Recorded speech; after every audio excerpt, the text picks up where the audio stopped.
Pilkada tahun 2024. Tujuan dari terselenggaranya acara ini yaitu untuk memberikan pengetahuan kepada jajaran kesekretariatan maupun di jajaran kesekretariatan Panwascam, pengawas ad hoc, agar memahami bagaimana cara mengelola dana hibah Pilkada tahun 2024. Dana hibah tersebut merupakan dana hibah dari pemerintah daerah Jakarta yang harus kita pertanggungjawabkan sesuai dengan aturan.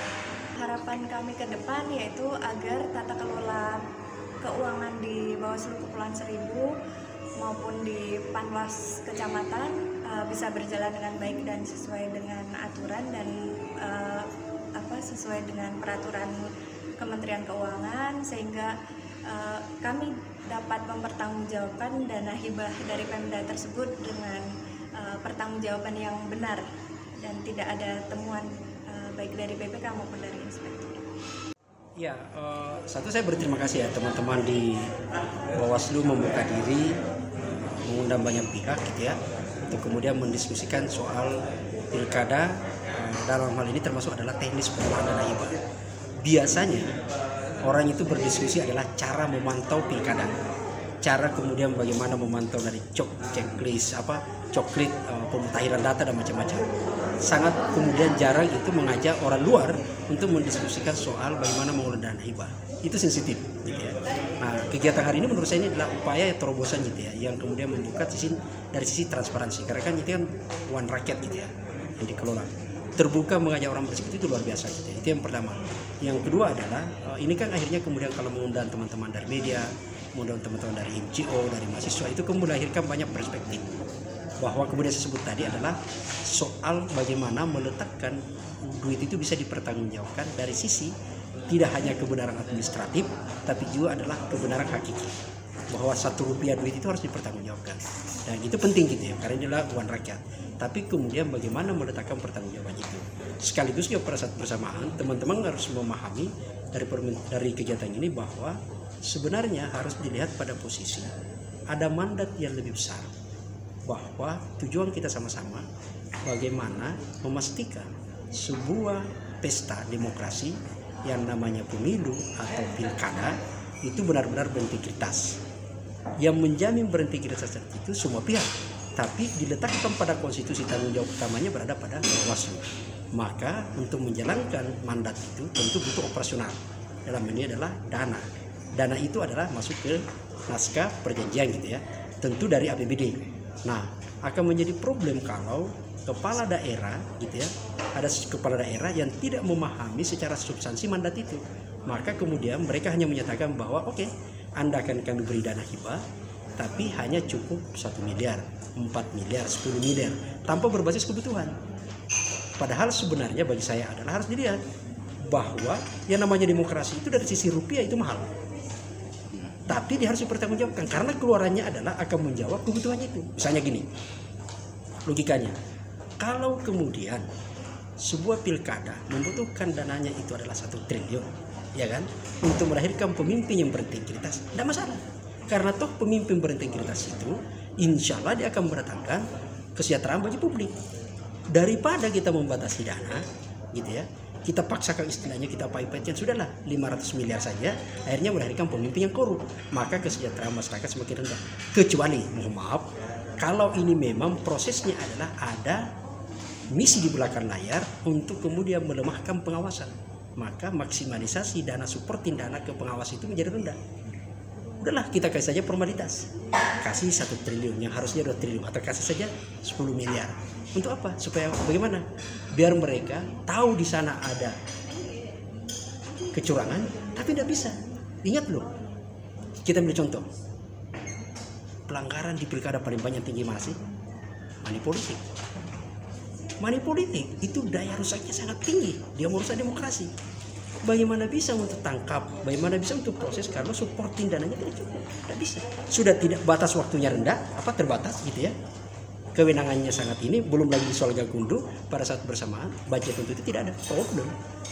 Maka jangan-jangan itu memang sengaja dilemahkan supaya dia bisa bermain-main di pilkada, maka pemimpin yang korup tetap berkuasa terus. Bagi saya ini harus menjadi pikiran kita semua, kesadaran bersama meletakkan bahwa ada misi yang sama. Super seluruh institusi yang ada, gitu ya, letakkan pada kewenangannya, pastikan dia akuntabilitas dan pertanggungjawaban, lalu kemudian dia menjalankan tugasnya dengan baik. Jangan kemudian berlindung di baliknya bahwa dana terbatas sehingga kemudian padahal itu ingin melemahkan fungsinya. Dia ada, institusi Bawaslu itu ada, tapi dia tidak ada dalam menjalankan fungsinya. Kenapa? Budgetnya tidak ada. Ini Pak Samsul ada terangin dikit tentang ASA Indonesia ini. ASA Indonesia ya? Ya. Itu asosiasi. ASA Indonesia itu sebenarnya adalah yayasannya, NGO yang kami dirikan bersama. Ada di situ adalah Pak Bram Samad, mantan teman-teman ex KPK, termasuk ada juga Pak Habib Abbas, mantan Ketua Komnas HAM. Ini lembaga riset ya, yang isunya itu bergerak pada riset, bergerak di isu anti korupsi, HAM dan demokrasi. Saya sejak awal konsennya adalah di demokrasi. Jadi bergabung kami di situ, teman-teman dari ex KPK, ada beberapa penyidik di KPK dulu gitu ya, dan komisioner, terus ada dari Komnas HAM, dan ada dari NGO saya. Itu lembaga di bawah. Nah, dia NGO. Oh, NGO. Dia independen. Oh, ya. Makasih Mas. Ya. Oke Pak, alhamdulillah saya kira memang banyak hal yang perlu sama-sama kita pahamin ya Pak ya. Oh iya, itu penting. Ya, kan perlu lagi ada yang hal mau disampaikan gitu Pak, harapannya Pak. Saya ingin menyatakan begini. Bawaslu itu, ini kan selalu menjadi keluhan publik adalah bahwa terjadi kecurangan.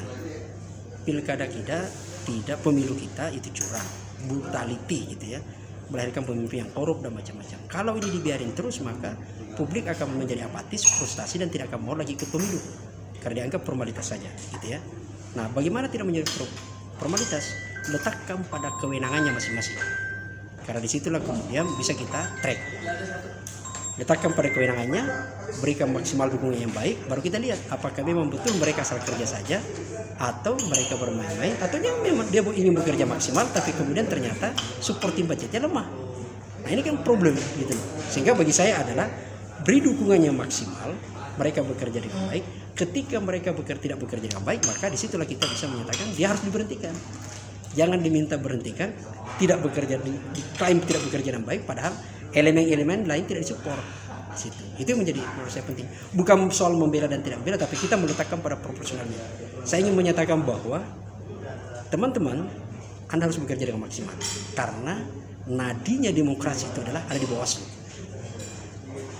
Kalau ternyata membiarkan pemimpin itu yang curang menjadi menang, dan Anda tahu di depan Anda tidak melakukan, maka bahasa sederhananya dari agama saya adalah menyatakan Anda ikut berdosa.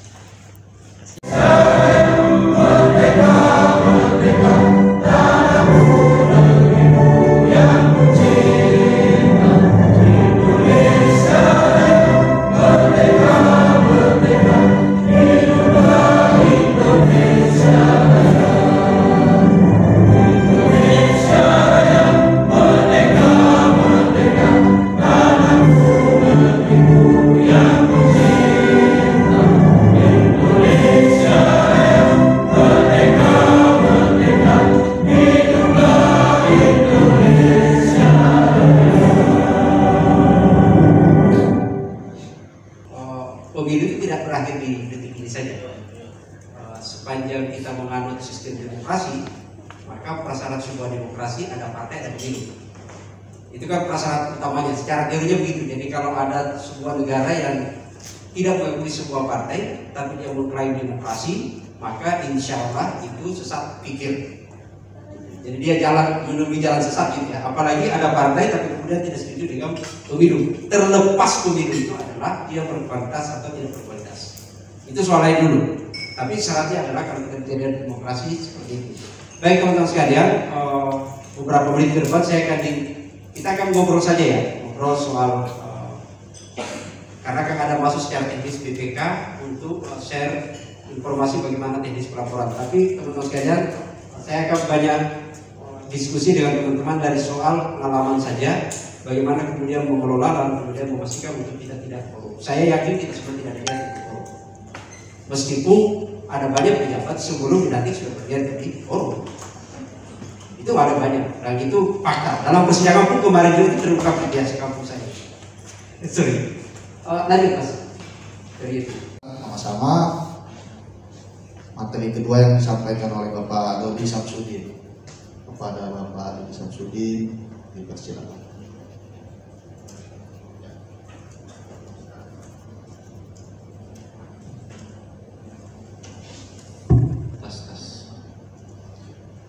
Assalamualaikum warahmatullahi wabarakatuh. Mudah-mudahan sih nggak ngantuk ya. Tadi udah dipaparkan dengan Asa dari Asa terkait dana hibah ya. Kalau karena dana hibah mungkin sudah dijelaskan, mungkin saya lebih bicara kan ini kan pesertanya Panwasam ya, Bu ya, Panwasam dan staf pengelola mungkin ada ya, staf pengelola keuangan. Jadi mungkin kemarin sudah pernah ada yang diperiksa oleh BPK gitu kan ya. Kita tahu ada temuannya apa saja gitu. Jadi kita lebih ke bicara ke tata pengelolaan keuangannya. Jadi nggak secara detail juga sih. Kita mungkin berbicaranya apa ya, tentang keuangan negara lah, keuangan negara. Mungkin yang minggu kemarin atau dua minggu yang lalu mungkin ada juga sosialisasinya Bawaslu provinsi, mungkin ada ikut juga ya. Kira-kira mungkin sama lah bahwa lingkup keuangan negara itu apa saja sih gitu kan, ada hak negara, ada kewajiban negara, kemudian ada penerimaan dan pengeluaran keuangan negara dan daerah.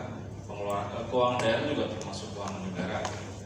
Kemudian ada kekayaan negara yang dipisahkan. Kekayaan negara yang dipisahkan itu adalah BUMN dan BUMD. Kemudian kekayaan pihak lain yang dikuasai oleh pemerintah. Kemudian ada kekayaan pihak lain yang menggunakan fasilitas pemerintah. Ini banyak macam-macamnya lingkup keuangan negara itu. Nah ini asas umum pengelolaan keuangan negara mungkin udah pada tahu, kalau udah pada baca itu ada asas umum keuangan pengelolaan keuangan negara itu ada tahunan, universalitas, kesatuan, spesialitas. Tahunan itu emang keuangan negara itu pasti ada periodisasinya ya. Kalau dulu zamannya Orde Baru kan periodisasinya itu tengah tahun ke tengah tahun. Tapi kalau sejak reformasi itu kan dimulainya 1 Januari ke 31 Desember gitu. Jadi tahunan. Universalitas itu laporan namanya keuangan negara itu pasti akan sama di mana saja, pengelolaannya akan sama saja, di mana ada namanya APBN, APBD itu di setiap negara sama, ada anggaran. Kemudian kesatuan itu ke APBD, laporan keuangan daerah itu, kemudian laporan keuangan Kementerian Negara itu jadi satu kesatuan, menjadi kalau di laporan itu ada namanya laporan keuangan pemerintah pusat. Kalau Bawaslu kan laporan keuangan Kementerian Lembaga Bawaslu gitu. Nanti ini akan dikonsolidasi di laporan keuangan pemerintah pusat. Yang ketiga yaitu temuannya terkait penyimpanan kas di rekening pribadi. Nah ini kami sudah melakukan audit beberapa kali di Bawaslu Kapolta dan kami sampling ke kecamatan. Itu sering sekali ada temuan penyimpanan kas di rekening pribadi. Kami pengawas pemilihan umum, mengabdi untuk negara dan berjiwa Pancasila, bertugas untuk mengawal demokrasi bangsa Indonesia. Berdasar undang-undang kami pun berdiri, mewujudkan